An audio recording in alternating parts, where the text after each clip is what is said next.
only is it a huge honor, it's just a great time in American history, and to be able to participate in that, considering my journey and where I come from as a graffiti artist when I was a teenager, I never would have dreamed that I'd have an opportunity like that. And I think that with that comes a lot of responsibility, and so making imagery like this that represents the history of who we are is universal people is something that I take really seriously, and more than anything I want to get it right because I know people are going to see it for a long time to come.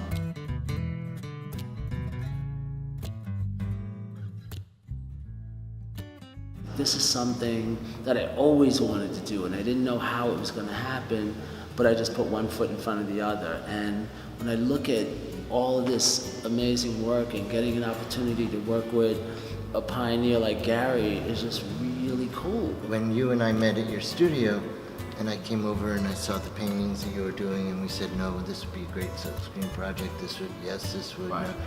And so we basically began to work on those ideas as to what would translate. But when Cey came over here, and we actually just chose the American flag as, you know, the imagery for which we began to work on. But we began working on it, and it was more interesting for me. We were working together on a process. We were introducing silkscreen to each other. Right. We were introducing textures and techniques and how the silkscreen process works. And while we began doing that in the early stages, you know, Cey was at the same time as an artist exploring the imagery that he could introduce into the work.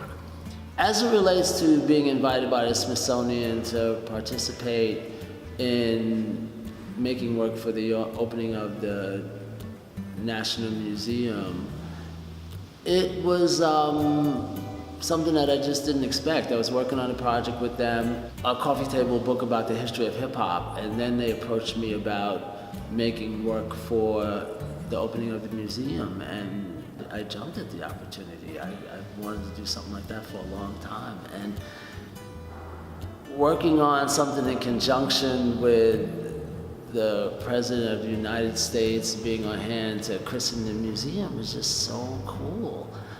I just, again, I would have never dreamt of something like that.